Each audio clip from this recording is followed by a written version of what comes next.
Welcome. It is Erickson here, and I just wanted to record this for you guys separate from my radio monologues today. Trying to help me think about it. I'll be honest with you. I got to bed at 5 a.m., did radio across America, hung out with friends until close to 3 a.m., did more radio, and then got to bed at 5, was up by 9. So it's been a wild and exciting ride. The first thing I want to tell you is, look, I know some people are already trying to now relitigate 2020 and saying, look at the vote totals and stuff. You do have to remember that they're still counting votes for another week. So that chart that's circulating that, oh my God, 2020 was such an anomaly, it must have been stolen. We're going to be counting votes for another week or two. Calm down, and maybe just accept the win instead of trying to relitigate stuff. Because, well, we don't need to re-argue 2020. Take the win. 2024 was a great night. It was a night that I want to break down and talk to three groups. Let me start with Republicans. First of all, Republicans, it was a great night. Understand that we're in the middle of a political transformation and realignment in the country. More and more Black and Hispanic voters, they identify as Americans. They don't identify by skin color.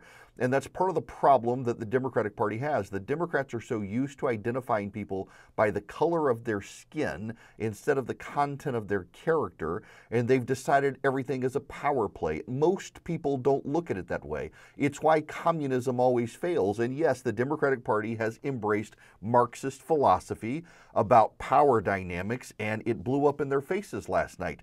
Kamla Harris lost in part because she rejected a Jewish vice presidential nominee in favor of a woke white guy from Minnesota because she didn't want to alienate Arab American voters in Michigan. And in the process, she alienated Jewish Americans, she alienated Pennsylvania voters, and she didn't get those Arab American voters.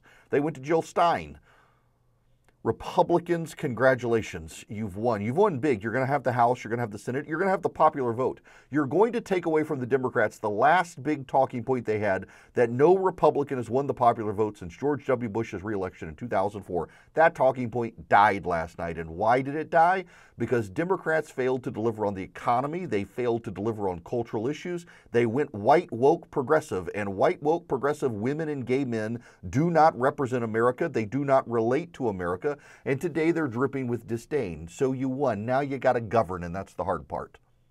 If you wreck the economy worse than it's already been wrecked, you're not going to get power back for a generation. So you better think real carefully about the tariffs. You better think real carefully about what you want to do with the economy. We know the free market works. We know it's elevated people out of poverty. And we know that the Democrats have embraced European regulation so much that they're regulating everybody out of existence. Don't be like the Democrats. Don't regulate people out of existence. And I think you're going to be fine. Get rid of Jennifer Granholm's regulations. Get rid of the Green New Deal, the Inflation Reduction Act, they called it. Get rid of those things. Don't do graft, greed, and corruption like the Democrats have done. The economy matters. It is the economy. Meaningfully improve people's lives, and you're going to mitigate the midterms in 2026. Republicans, you got a great opportunity here. Run as a culturally conservative party that can wield government competently to benefit people. And even small government conservatives like me are going to have to recognize that, yes, if you can wield government competently to improve people's lives, you're going to keep getting reelected. Do that. To the Democratic Party, you're completely out of touch. Completely out of touch. You have been rejected by Black voters, Hispanic voters, white voters, male voters, and married women. You have put in charge of your party a bunch of neurotic white women and gay men who do not represent America. What you gave Americans with Kamala Harris's candidacy is the candidacy that gives priapism to progressive white people. You couldn't get Pete Buttigieg, so you got Tim Walz, the next best thing. It doesn't work. Your party has broken and disconnected itself from everyone outside of newsrooms and academia. The meltdown that you're experiencing, the idea that it's disinformation and misinformation, that's why you're losing. No, you're losing because people don't like you. You're losing because you're arrogant. You're losing because you actually are anti-science. You think boys can become girls and take girls' scholarships and it's A-okay.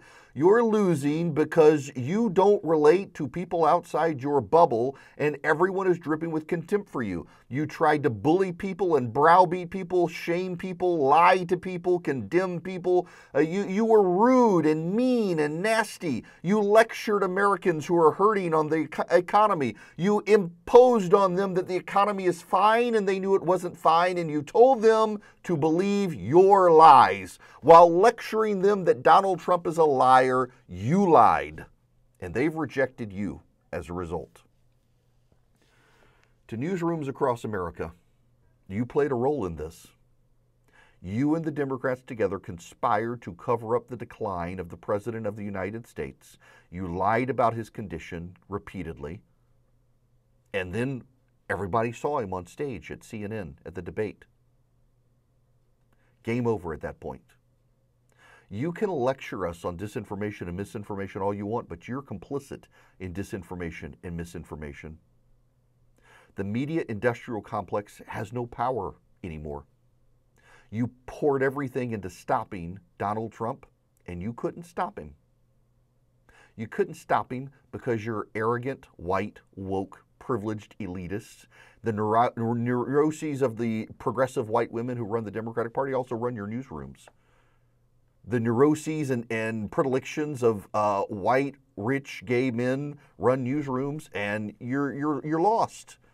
You have completely abandoned any sort of legitimacy in your claims. As a result, nobody believes you anymore. As a result, Donald Trump got reelected. Republicans are going to take the Senate, take the House, and win the popular vote. And you played a role in it, so thank you. Thank you, CNN, by the way, for doing that debate between Joe Biden and Donald Trump. Thank you to MSNBC for being so hysterical you couldn't be reasonable. And thank you to the Democrats for being so out of touch. Donald Trump's been able to build the biggest multiracial coalition a Republican president has ever seen to get elected. He did better in the Bronx than any Republican since Ronald Reagan in 1984. There's a remarkable coalition that he's been able to put together.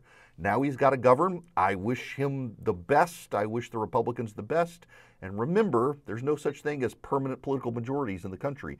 Our time will come to lose in the future. The better we govern now, the longer that time will come to be.